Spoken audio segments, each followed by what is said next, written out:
America, Israel आणि Iran युद्धाचा फटका भारताच्या एव्हिएशन इंडस्ट्रीवर पडला आहे. यावर बोलण्यासाठी आपल्यासोबत नितीन जाधव जी आहे, ज्यांना तब्बल 45 वर्ष जास्त अनुभव आहे एव्हिएशन इंडस्ट्रीचा. नितीन सर, सगळ्यात पहिला प्रश्न की एव्हिएशन इंडस्ट्रीवर काय फरक पडलेला आहे, काय प्रभाव झालेला आहे? जसं आपण पाहतोय की 1 महिन्यापासून जास्त जे युद्ध आहे ते सुरूच आहे.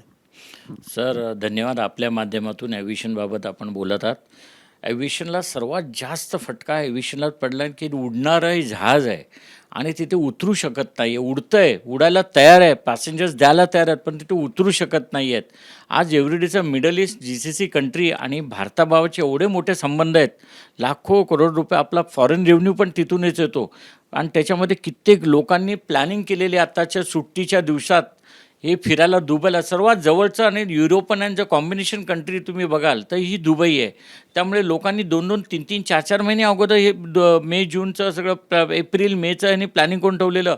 हॉटेल्सचं तसं चला आज एअरलाईन्सने भारत सरकारने कॅन्सलेशन जे होतात आपले तिकीटं त्याच्या बाबतीत जो निर्णय घेतला आहे की त्यांना पूर्ण देण्यात यावं.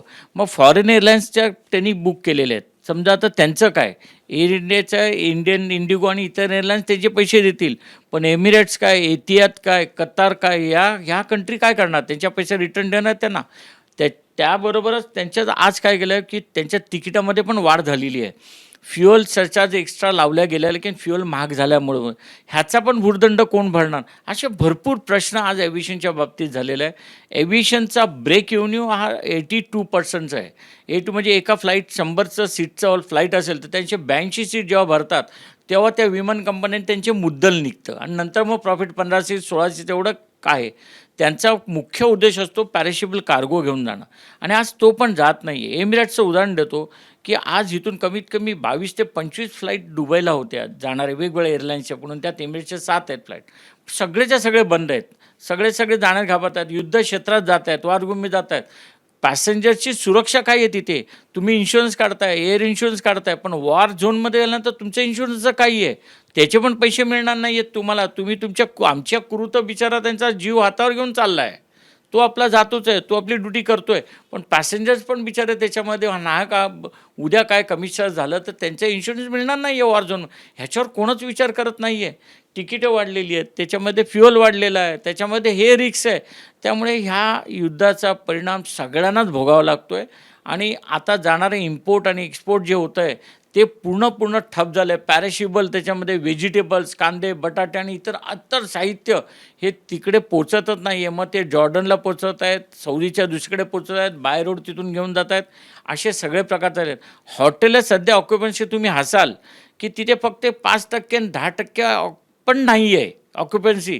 आज ताजसारखा तिथे एवढा मोठं ब्रँड ते 150-200 धरममध्ये तिथे द्यायला तयार आहे, पण तिथे यायला कोण तयार नाही आहेत. उद्या काय होईल याचा कोणी सांगू शकत नाही. तर आत्तापर्यंत 1 महिन्यापासून युद्ध सुरू आहे, तर भारत सरकारने एव्हिएशन इंडस्ट्रीसाठी कोणतं पाऊल उचलले आहे का? काही मदत आत्तापर्यंत दिली आहे का? नाही, एक तुम्ही चांगला प्रश्न विचारला. तुमच्या माध्यमातून सांगतो, काल एक ऑर्डर आली आहे की जे भारतामध्ये 3 महिन्याकरता त्यांना एक फ्री 25% कन्सेशन दिलेलं आहे की लँडिंग आणि पार्किंग जो चार्जेस आहे त्याच्यामध्ये कटौती केली, 25% कटौती दिलेली आहे. तर की थोडासा दिलासा त्यांनी दिलेला आहे. सगळं फुकट देऊ शकत नाही, कारण त्यानंतर विमानतळाचे कर्मचारी आणि इतर जो खर्च जो भागवायचा असतो तर त्याच्यातूनच निघतो सगळा काय. पण 25% दिले की थोडाफार, कारण आता काय करतायत सगळेजण जे आत्ता जे पॅसेंजर फिरायला तर जाणारच आहेत, मग ते सगळे साऊथ ईस्टचे असे खाली चालले आहेत सगळे काय. सिंगापूर, मलेशिया, बाली वगैरे सगळे चायनापर्यंत चाललेले आहेत आणि त्यातल्या त्यात भारतामध्येच कुठे ना कुठेतरी फिरायचं हा एक आत्ताच्या काळात एक सगळ्यांचा विचार चालू आहे आणि त्यानं फुल जात आहेत, फ्लाईट फुल जातात आपल्या इथे. तर त्याला एक थोडासा ह्यांनी दिलेली आहे, सुविधा दिली आहे 25%ची. मी त्याचं स्वागत करतो भारत सरकारचं. नितीनजी, जसं आपण पाहतोय की आपला जो एव्हिएशन इंडस्ट्री आहे तो लॉसमध्ये आहे. एअर इंडियाचा प्रॉब्लेम झाला होता, नंतर टेक्निकल कारणामुळे काही जे त्यांची फ्लाईट रद्द होत होती मागच्या फायनान्शियल इयरमध्ये. इंडिगोने आता फ्युल सरचार्ज वाढवला आहे, पण बाकी इतर जे कंपन्या आहेत ते लॉसमध्ये दाखवत आहेत. तर जर हा जो युद्ध आहे पुढे ढकलला गेला, आत्ता तर सीजफायरचं बोलणं चालू आहे, पण पुढे जर अजून चालू राहिला युद्ध, तर एव्हिएशन इंडस्ट्रीवर काय परिणाम होईल? तुम्हाला सांगतो की जेट फ्युअल जे असतं तर प्युअरिटी त्याची असते. ते फ्युअल हे साध्या गाडीमध्ये वापरल्या जात नाही. ते जेट फ्युअल म्हणजे पेट्रोल त्याला म्हणत नाहीत, त्याला शुद्ध केरोसिनचा प्रकार एक आहे तो वगैरे, तर जेट फ्युएल एकदम शुद्ध असतं. त्याची प्रक्रिया आपल्याकडे एक ईश्वर कृपेने चांगलं आहे की आपल्या इथे केल्या जाते. भारतामध्ये ते जेट फ्युएल बनवल्या जातात प्युरिटीमध्ये. पण त्याचं रॉ मटेरियलच जर का आलं नाही, तर ह्याचा प्रत्येक विमानावर काय, प्रत्येक गाडीवर पण प्रकार पडेल, सगळ्यांवरच प्रकार हा पडेल आणि येणारे इम्पोर्ट, एक्सपोर्ट आणि इतर भरपूर ह्याचे प्रकार घडू शकतात. त्याच्यामध्ये ते काय बोलणंच काय करत समजत नाही की हे युद्ध झालंच नाही पाहिजे होतं. हे कोणाच्या करता करतायत, का करतायत, जगावर त्याचा इम्पॅक्ट होतोय. फ्युअल म्हणजे आजच्या घडीला प्रत्येक जीवनाचं प्रत्येक अत्यावश्यकमध्ये येतं ते फ्युअल. खूप खूप धन्यवाद आमच्याशी बोलल्याबद्दल. काउन्सिल ऑफ इंडियन एव्हिएशनचे नॅशनल प्रेसिडेंट नितीन जाधव यांनी आपल्याशी संवाद साधला आणि सांगितलं की हे युद्ध जगाला नको हवा होता, पण तरीही जर असं झालं तर एव्हिएशन इंडस्ट्रीवर नक्कीच एक नकारात्मक परिणाम होईल. कॅमेरामॅन धर्मेंद्र पांडेसह मृत्युंजय सिंग, एबीपी माझा, मुंबई. एबीपी माझा, उघडा डोळे बघा नीट.